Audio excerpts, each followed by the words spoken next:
Second, but look what I'm doing with his leg. I'm actually putting his leg completely stuck on the ground by my body and gravity. Okay? And look what happened to his hip. My body is completely going away from his hip. I'm putting Lucas kind of like in a chiropractor position. Okay? So, so if you see, pretty much what I'm trying to do is, Lucas is this, look.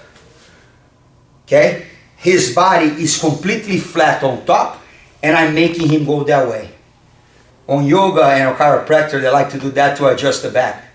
But this is not a good position for you to do guard retention, to do anything from the guard if you like that. Okay, so again, here I am. 1, look at the hip switch. 2, nice and heavy. Head stays there. Guys, now what I'm trying to do is to make sure that I feel myself comfortable.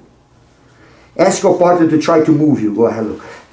Ask your partner to try to push ahead. You're very hiding here. It's a tough position for him. Okay? And what I'm trying to do now is to open his guard. The easiest way will be now, the head, instead of staying on top of his, on the floor, on top of his shoulder, I move my head a little bit towards his. And I'm going to start to push a little bit to bother him. Now, I can release this hand, and I always put pressure on the hip, look. I always make sure that the leg is heavy. Look, he's almost open, look at that. And I go there, I bother him. Now guys, look, you can use your hand, being careful. You can use your hand to actually address, look. I always like to go to the heel, because as I push and I straighten my arm, I shift my hip. Look, okay? So from this situation now, you have to be really quick. A lot of people would not mind getting stuck in half guard and pass, because you're in really good position to pass even in half guard here. But what I want you guys to do here is something that as soon as you open the leg, okay, you want to make sure that the leg that he would get for half guard is not an equation anymore. So you step out and here. Try half guard now, Lucas. And from there, my free hand goes to the knee. As I push the head, I pop the knee out. Once I pop the knee out, switch the base. I'm too far, post, butt back.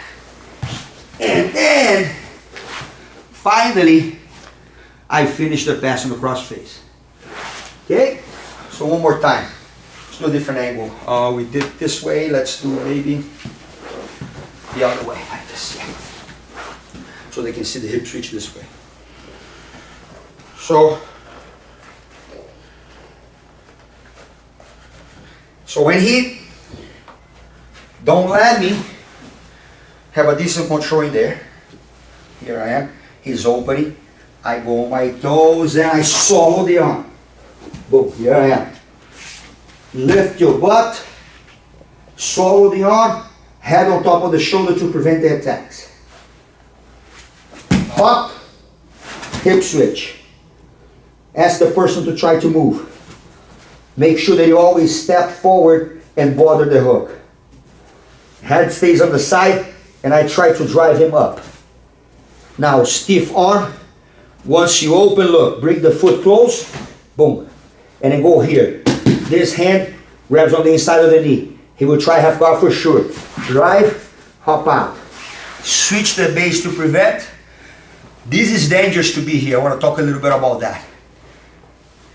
This comes into place.